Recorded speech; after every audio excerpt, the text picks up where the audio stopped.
Hello students, my name is Prasad Nayak. Welcome to my channel Learning India. आज हम लोग देख रहे हैं lesson number 8. The name of the lesson is trigonometry. This lesson is very much easy. It is on based on the trigonometric ratios only. So first we start with our practice set 8.1. So in that they are given to us triangle PRQ where your angle R they are given you as 90 degree. And PQ is hypotenuse that you all know. 90 degree के सामने वाला जो side रहता है हमेशा क्या रहता है? It is hypotenuse only. And before that also I want to tell you कि जो स्टूडेंट्स लोगों ने अभी तक मेरा प्रीवियस वीडियो नहीं देखे रहेंगे तो you can go to the playlist. You can see my previous video also. Lesson का video lesson number 7, 6, 4, 5, 3, 2, 1. All the lessons of standard 9 I have uploaded it. So please go through that videos also. So coming back to our topic. They are specifically given it to you all. Find sin P, cos Q, tan P, tan Q. ये चार question number 1 में पूछे हुए. तो first मैं क्या करता हूं sin P, cos P, sin Q, cos Q, tan Q ये तीनों का वैल्यू मैं आप लोगों को फाइंड आउट करके बताता हूं. Then we go on systematically or rather of the values here. So sin Q क्या रहता है पता है? You just see to it और मेरा वीडियो एंड तक देख लेना तो आपको जरूर समझ में आ ही जाएगा. अभी यहाँ पे क्यू है. You can see the Q here. Q के सामने वाला साइड कौन है? This is the side. P R is the side exactly opposite of angle Q. तो फिर साइन क्यू का रेशियो आता है opposite side of angle Q upon hypotenuse. Correct? What it is?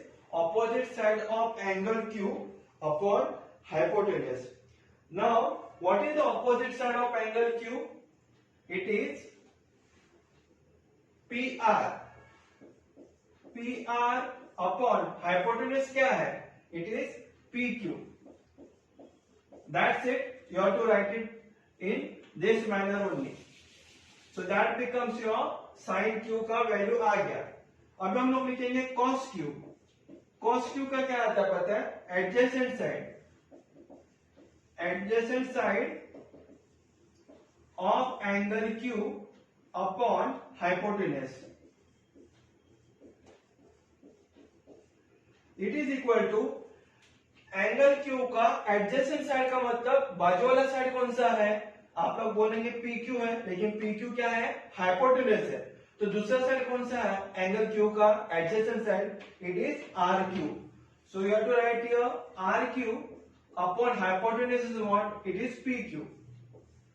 बस this is your answer for cos Q. Now we have to find what? tan Q. So tan Q is what? tan Q is opposite side of angle Q upon adjacent side. It is adjacent side of angle Q. तो फिर tan Q का सामने वाला side कौन सा है? It is PR. So to write here PR upon adjacent side क्या है? RQ. RQ. But that is your answer for tan Q. So like this way we got the answer for sin Q, cos Q as well as tan Q. अभी हम लोग क्या करेंगे पता है? Angle Q का काम हो गया खत्म. अभी एंगल P का लिखते हैं sin P, cos P, tan P. तो Q को मिटा के मैं लिखता हूं P. sin P is equal to opposite side of angle P. Angle P का ऑपोजिट साइड कौन सा है? So if you see carefully the diagram also angle P का सामने वाला साइड क्या है? It is this side RQ. Correct? So you to write here RQ upon hypotenuse तो सेम रहेगा PQ. वैसे अभी cos P is equal to adjacent side of angle, यहां पे P आएगा upon hypotenuse will be the same Now here also adjacent side कौन सा angle P का? P का adjacent side is PR. So this is your adjacent side. Write here PR upon hypotenuse will be PQ. Now last we will be finding out tan P. Tan P will be adjacent side of angle P. Sorry, opposite side of angle P upon adjacent side of angle P. तो P का opposite side कौन सा है? Angle P का सामने वाला side क्या है? RQ. So write here RQ upon adjacent side is what? It is PR. So write here PR. Correct? So like this we have got the answer of sin P, cos P and tan P. tan P का और एक formula है sin P upon cos P. वो भी आप लोग कर सकते हो. कोई one of the teacher they may tell sin P or sin P. Both are same. Sin P, cos P and tan P. What I told you, tan P is what? Sin P upon cos P. So opposite side of angle P upon hypotenuse divided by adjacent side of angle P upon hypotenuse. Hypotenuse cut हो जाएगा. बचेगा क्या? Opposite side of angle P divided by adjacent side of angle P. So that is also another formula for tan P. It is sin P upon cos P. So based on these things only, our whole practice set 8.1 is dependent upon. Now question number 2, they are given you a triangle XYZ जहाँ पे y का value है 90 degree. See 90 degree box is there. So ये box के सामने वाला जो side रहता है ना XZ, that is hypotenuse. That you to take care of this. So ये ट्रायंगल में XZ इज अ हाइपोटेनस. पहले हम लोग ना sin x, cos x, tan x find करते हैं. As well as they have to told you to find out tan z also.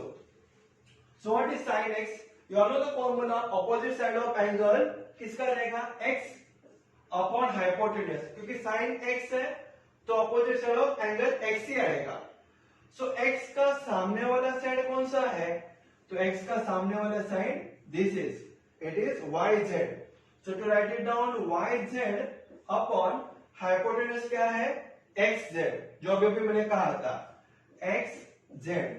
लेकिन यहाँ पे yz का वैल्यू भी दिया है a small letter. So right here a upon xz का that given you as c. So answer will be a upon c. Next one cos x. It is what? Adjacent side of angle x आएगा. x upon hypotenuse.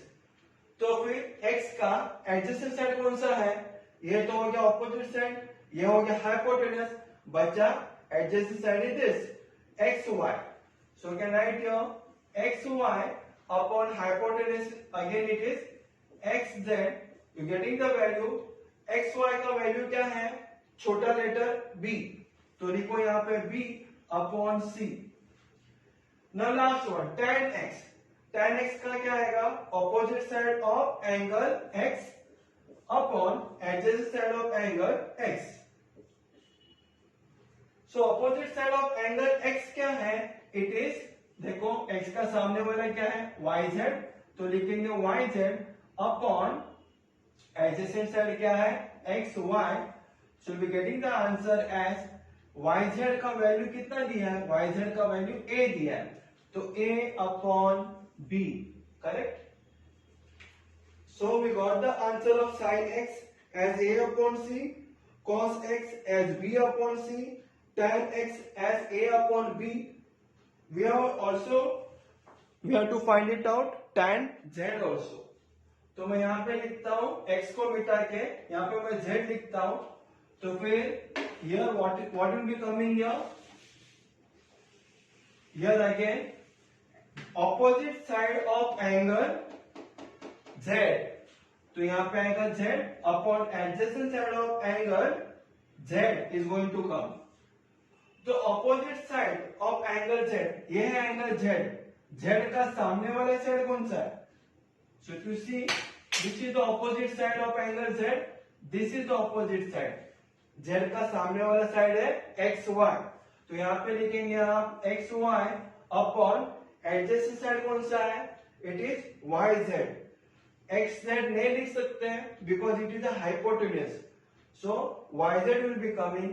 So right here yz is equal to both the values are given, x y का value है b और yz का value है a. So your answer will be b upon a. So like this we have completed our question number 2 also.